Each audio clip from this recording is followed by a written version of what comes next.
introducing our name, grade, school, division, and why you want to run for lieutenant governor. And I think we're gonna start on this side with Quang. Yeah, I'm just snake around. Yeah. Hi, my name is Quang. I'm a junior from Marina, and I want to run for KFAM chair, but I'm only here because I don't know where else to go. Hi, I'm Shauna. I'm from Marina. I'm in 12th grade, and I'm a student association. Hi, I'm Alexandra. I'm a junior from Alley High, and I want to be LTG to help my members and serve the community. Can you turn this so it faces this way too?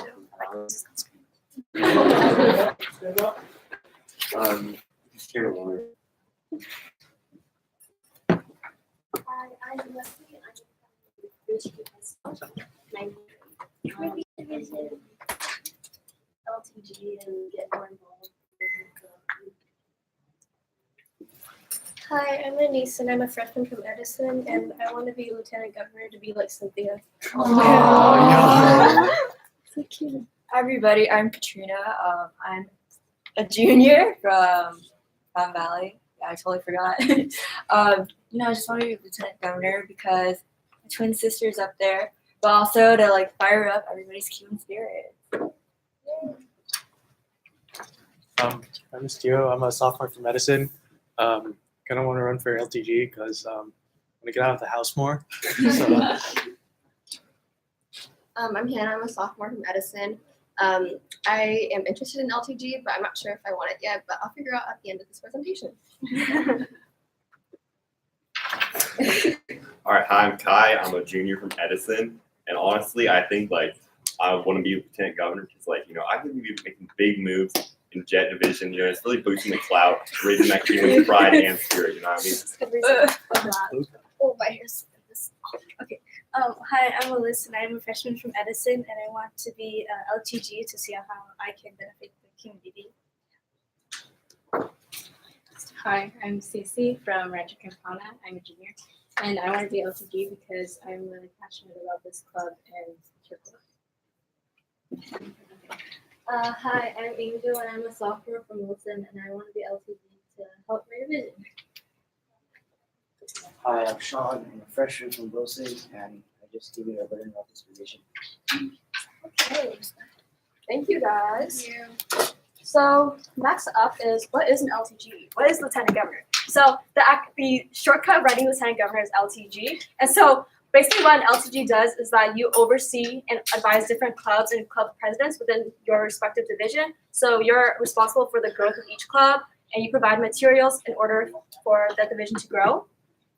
And you also act as a communicator between district board and all the clubs. So yeah, lieutenant governor is part of district board and their job is just to communicate what the messages of district board to all the other clubs in your division.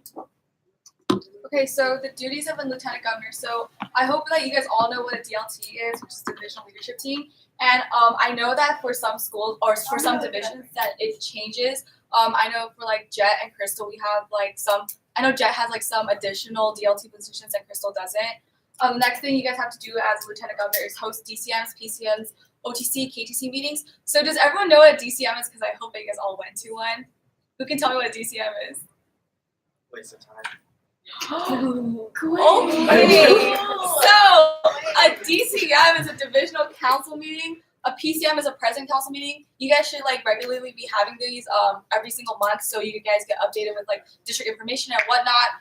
OTC, I'm pretty sure, I know Cynthia already had one, and I had one as well. It stands for Officer Training Conference, where you just let your members know what it means to become officers.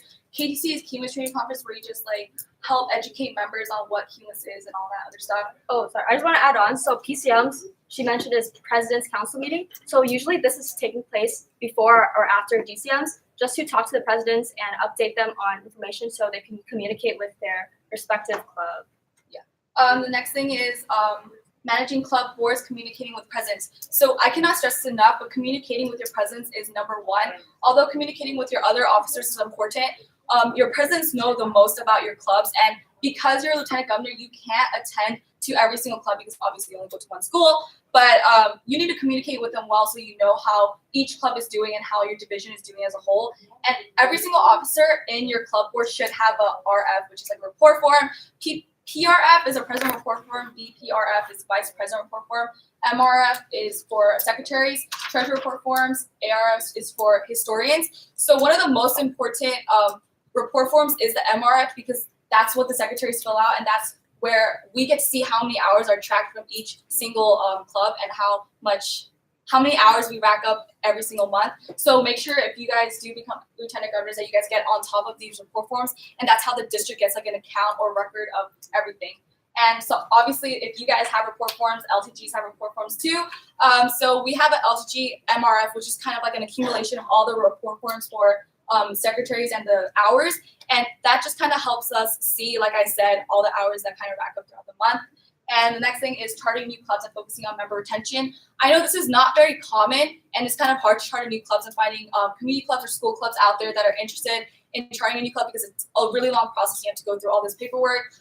Currently, I'm actually trying to charter a club in Crystal Division, and it takes a lot of work. So if you guys are interested in doing that, make sure to talk with your advisors, Mr. Bashir and Mr. Dimsa, because they will know a lot about that. Yeah, to add on to charting new clubs, so this could be builders clubs or Cubans clubs.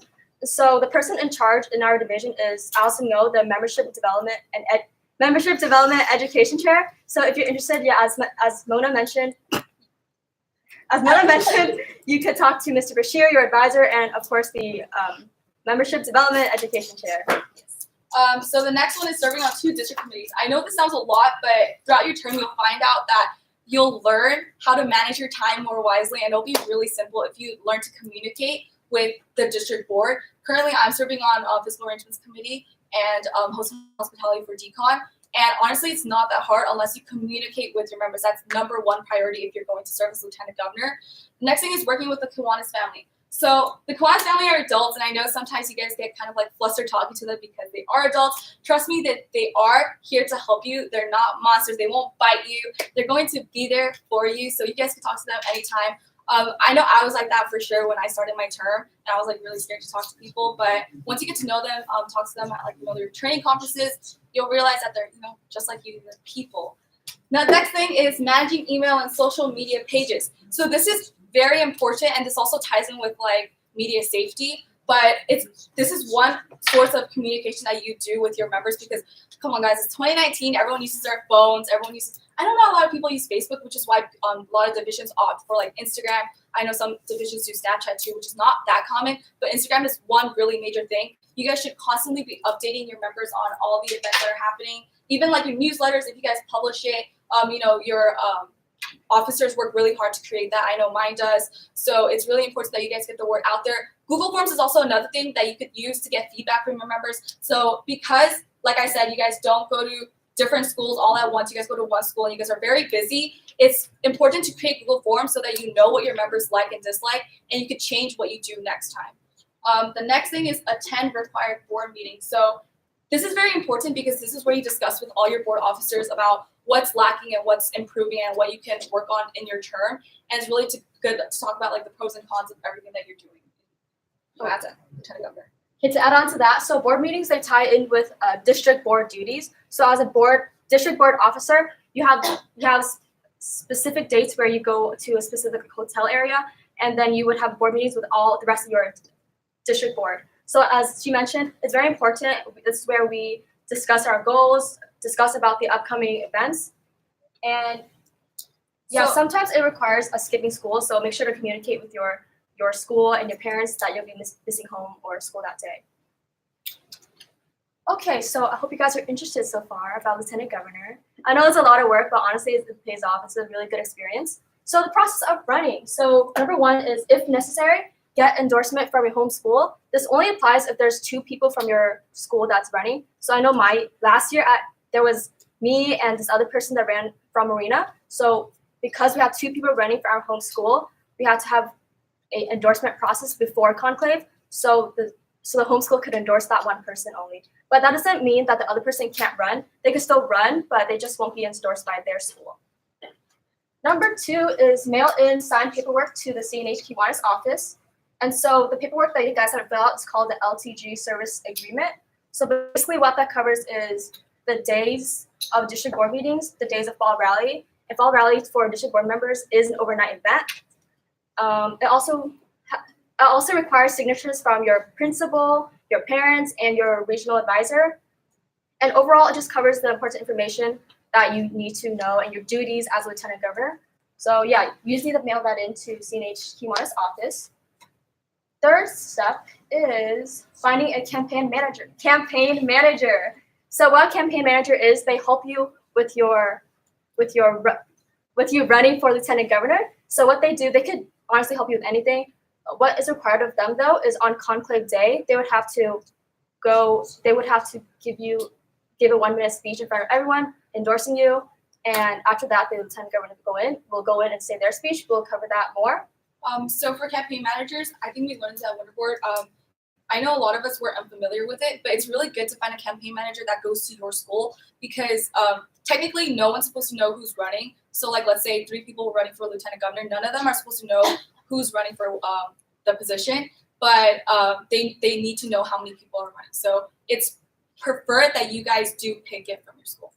And yeah, I recommend working closely with your campaign manager because they could help you with your literature. They can help you set your goals. They can just help you with anything. They're pretty much your right-hand man when you run for LTG. Next up is creating term goals. So we'll have an example on the next slide. It's called a literature. So it's just a piece of paper, 8.5 by 11 inches, where you put all your information and why you want to run for lieutenant governor and your term goals. So yeah, we'll have that example on the next slide. And the next part is preparing for speech. So depending on how many people run for LTG, the time really fluctuates. So it usually ranges from 3 to 5 minutes, but it really depends on how many people are running from your division. And for the speech, you just have to attack your points. Like, I want to bring this to the division. I want to bring this to the division, and just bring details to support your argument. Depending on how many minutes that your lieutenant governor decides to give you, make sure to utilize every single minute wisely because it may seem long, but it's really short. It goes by quickly when you stand up here and just talk. I remember last year I was standing right there and I was doing my speech. I was so scared. Anyway, but it was worth it. The last step is conclave. So conclave, that's when you actually run and you stand in front of everyone at talk. And so there's some details that you need to know before conclave, and it's called the knocking procedure. So we should demonstrate. Yeah, we'll demonstrate it right now really briefly, but once you guys know for sure that you guys are running, the lieutenant governors will probably tell you more about the knocking procedure and how it goes. Want to do it right now? You know. Okay. Okay, so This this is the door, okay? So there will be one person at the door. So which is like you could use. I don't know if you guys have like a special guest, maybe you guys could have him open the door, close the door because he's not going to be really asking questions. But make sure you guys don't have like anyone super important who's like, oh, don't ask your delegates to do the knocking procedure. Okay. Permission to enter. permission granted. I open the door and I walk in. Permission to speak. Permission granted. You will have blah blah blah minutes to speak.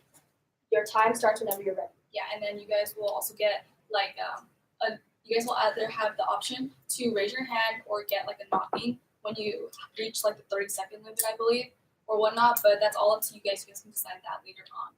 Yeah, if you're still confused, it's okay. If you decide to run for lieutenant governor, your LTG will cover that more with you. So make sure you guys notify your lieutenant governors, like for sure if you guys are running, so you guys don't just show up on the day and say like, oh, hi, I'm running. Then that's just gonna mess up the whole schedule.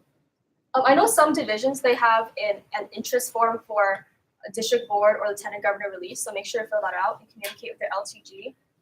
And okay, just overall for the process of running, how it works on conclave day is first the campaign manager goes in with a knocking procedure, permission to enter, blah blah blah. And so after the 1 minute ends, they leave. After that, the lieutenant governor candidate enters, say the 3 to 5 minute speech. And after that, we didn't include it in this presentation. But after that, there'll be a questioning period. And remember how long it is? That's like 3 to 5 minutes too, I think. Yeah. So there's no specific way to prepare for it. Just know your goals thoroughly so you can prepare. Prepare for the questioning period. And after the questioning period, you leave. So that's the basic outline of running for lieutenant governor on conclave day. Okay, literature examples. So everyone should know Juliana Pantoja. She's the Emerald Lieutenant Governor. So obviously, as you guys can see, she lists her qualifications, accomplishments, and like a little introduction right here, and then her goals. So she did a little different than how I did it. Everyone could do it differently. You guys don't have to follow this exact outline, but this is a pretty good outline. So mine was two-sided, and I know I used an acronym CHOI, I think, and then I used like the catchphrase like CHOI is the best choice for president, like something catchy like that that your delegates can remember is good. And a little short, brief introduction. It shouldn't be like a whole entire essay. Putting in little graphics also helps too, to like, it's appealing to the eye. And your accomplishments should be like everything that you've done, any awards that you got, any past positions that you've had. There's a chance to brag, so Yeah. feel free to brag. So I mean, I know that it's kind of awkward to brag about yourself, but this will really help you in the long run. So make sure you guys make a clean and concise like literature. And you guys can consult with like any of your advisors to see if like it's good. Just overall, I just really like this literature because it attacks all the main points. She has her qualifications, she has her accomplishments, and a little introduction at the bottom, and her goals too. And her goals are really specific. So that's another tip that I would like to advise you guys. So for example, her membership growth, she says she wants to increase by 30%. So if you have a goal, make sure you have specific amounts. So a bad example would be, I want to increase membership. A good example would be, I want to increase membership by 30%. So make sure to list specifics so when you say your speech or when people look at your literature, they know that you have a plan and that you're just not doing whatever. Yeah, so this might seem like really tedious and really annoying to do, but if you guys think about it in the long run, I feel like making my literature really helped me with like the questioning process because it really helps you think about like all your goals, and even though it's in your speech, it should be in your speech, like going back at this and seeing this in your head, it kind of just helps you answer the questions more efficiently. Okay, so next slide is conclave advice. So number one tip is come early. It's always nice to come early just to prepare yourself, and sometimes there'll be a room where all the LTG candidates will be resting at, so you can come there and just chill there and just prepare for your conclave, and also have your campaign manager there too, so you guys can practice together. Next is talking to attendees. So this is like those business get-togethers where you just like go around networking with people. Yeah, I highly recommend that. So you just go around, talk to people, introduce yourself, like, hey, I'm running for lieutenant governor, or just have any small talk with them. It's just a nice overall view on you. And third tip is memorizing speech. This is highly recommended. You don't have to memorize your speech. It just looks good when you're up here talking to people. So yeah, it doesn't hurt to have a little note card and just stand in front of people and talk, but make sure you don't read from your note card. But for the majority, just memorize your speech. Fourth is maintaining professionalism. As you know, QUINS is an organization for student leaders, and what you do, especially when you run for lieutenant governor or any district board position, you're representing all these students. So maintaining professionalism is a big thing. Number 4 is preparing for a questioning period. As I mentioned before, you could work with your campaign manager, and you can work with anyone that's willing to help you to prepare for the questioning period. Honestly, on the day of, you have no idea what people are going to ask you, but just make sure that you have your argument, your goals thoroughly planned out. So if they ever ask you questions, you know how to answer it properly and well.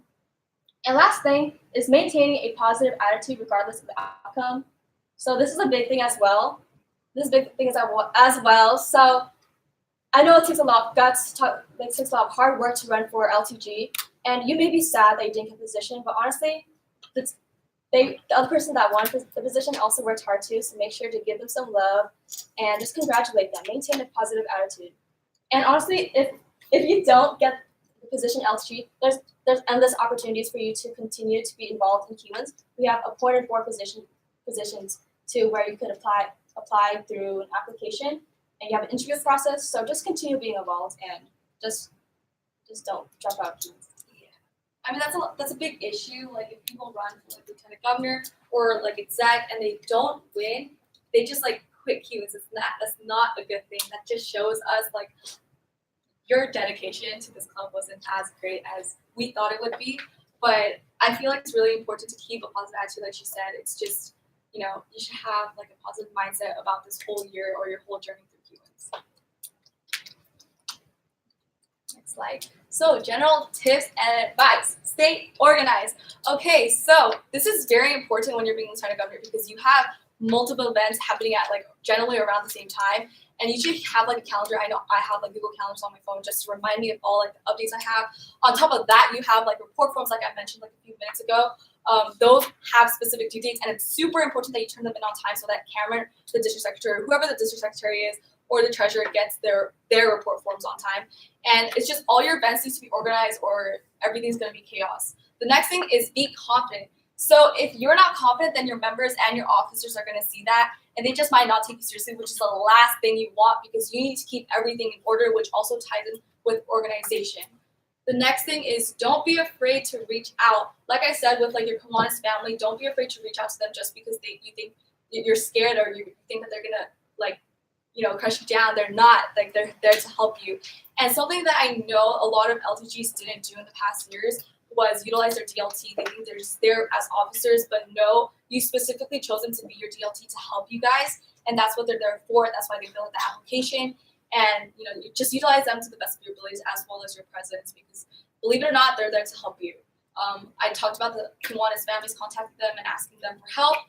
Your predecessors. So your predecessors, if you guys don't know, are the ones above you. So like let's say I already held my conclave, I already had elected lieutenant governor, then I'm her predecessor. So my predecessor is Julie Hahn. I don't know if you guys remember her. She was the previous lieutenant governor. So I know I constantly reach out to her for help, even if it's not for like actual events. I ask her for help for like emotional stuff because like when I'm in the middle of breaking down, she's always there to help me out. And I know like you guys should always have like a close bond with your predecessors just because they're there to help you, and don't be afraid to reach out to them. I know they might be busy with college and all of that other stuff, but I'm pretty sure they're there to lend out a helping hand.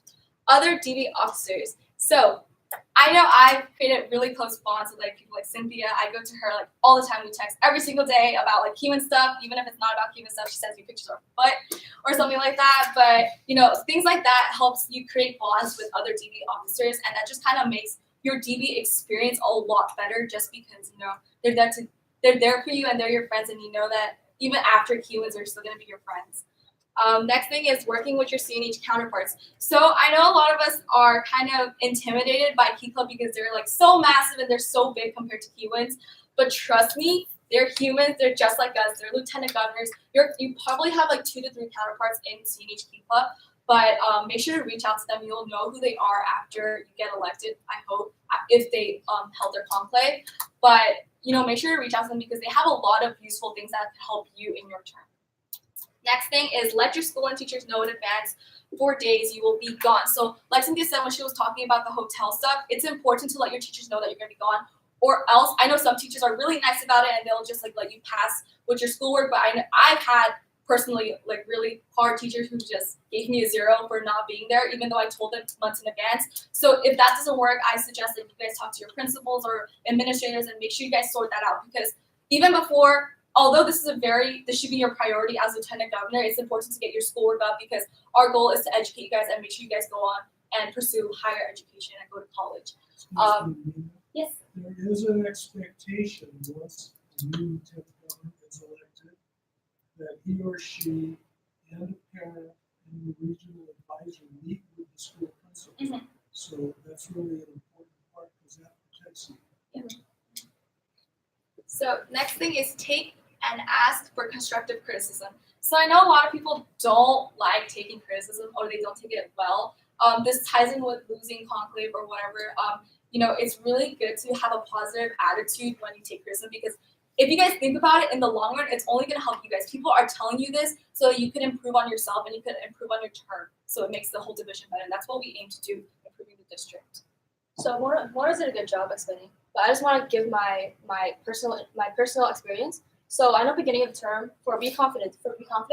I know I struggled with a lot of confidence, and so to help me with that, I reached out to my DLT, the previous lieutenant governor was Kelly Moss. So I reached out to her, and that ties in the last one, taking constructive criticism. So I talked to my president, I talked to everyone, I reached out to everyone, so I could find ways to improve upon Jet. And because of that, that really boosted my confidence and my confidence to lead the division. So I just want to stress how important that is. Even if you think you're not doing a good job, you should just reach out and ask for help whenever you need it because that really, really helps you. Okay, so other general system advice, leave a legacy. So you don't want to just be the LTG that didn't do anything in their term or did something bad. So by leaving a legacy, we don't mean a bad one, we mean a good one. So you want to make sure that you did everything that you planned out to do with your goals, or at least try to set the bar high for yourself so you leave a good legacy. It's good to have like good relationships with your members and officers as well. I know a lot of people in the past, like in district board, kind of secluded off their members because they were like, oh, I'm on district board, I'm so high up there. Well, you're not. We're at the bottom. We serve you guys, and I feel like the main thing that you guys should think about is creating close-knit relationships with your members, because that's how you guys leave a legacy. And to the underclassmen, especially, because I know a lot of them are shy because they come from middle school to high school into a new environment, and you just need to be there for them, and that's how you guys just kind of leave a good impact on their lives. Next thing is stick to your word and goals. So this is really important when you say you're gonna do one thing and then not do another. So that's really bad. That's how you leave a bad legacy. And that's not what you want to do. Because let's say I tell Cynthia, oh, I'm gonna get there at like 11:45 and then get there at 12. That's really minor, but then it's good to be there on time. It's good to keep your word. And it's just really important to keep your goals straight, because that's what you said in your conflict, but you can just ditch that and pretend to do something else. Next thing is understand and motivate officers. So I know this is really hard for like dying clubs or like unmotivated officers that are seniors. I know I personally have one. So if you're not motivated yourself, then how are your other officers going to be motivated? Just think about it like that. I always tell my presidents this: if you're not motivated, then what makes your officers motivated? You guys always have to keep this in mind. And you guys need to know, this also ties in with bonding with your officers and members, because in order to know how to motivate them well, you need to know their personality and how they work, because everyone is different. Not everyone has the same personality. You guys can't just use one tactic throughout your entire term and expect that to work. You guys need to know how to attack things through trial and error. Yeah, so that concludes our presentation. Does anyone have any questions? It could be any comments. We have 10 minutes left. Any questions? Anything about Lieutenant Governor? It could be any random question about this report. It doesn't have to be about Lieutenant Governor. How many things do you suppose you would skip in order to make some meetings at town? So it's not just with meetings, it's with Fall Rally too, and like UConn, you kind of go days in advance to help prep for the entire event, because it is a big district event.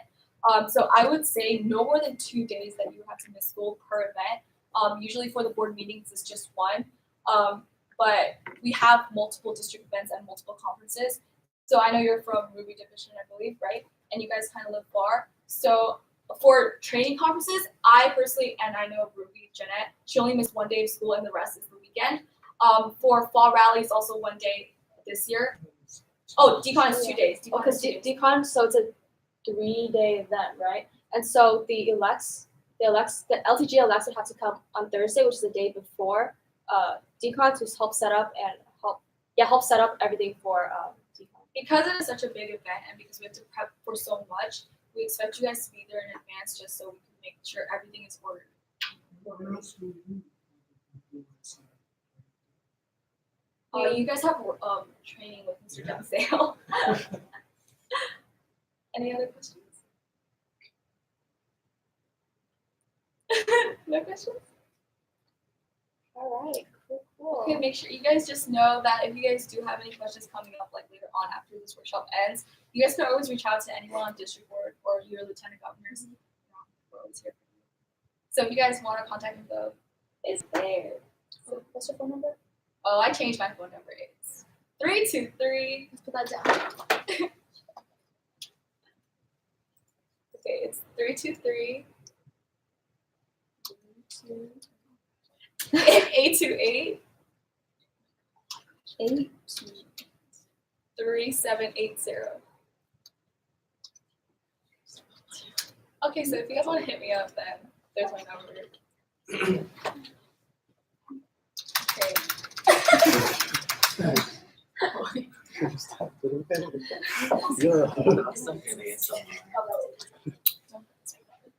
Oh yeah, we have extra time. Do you guys want to play icebreakers since we have extra time?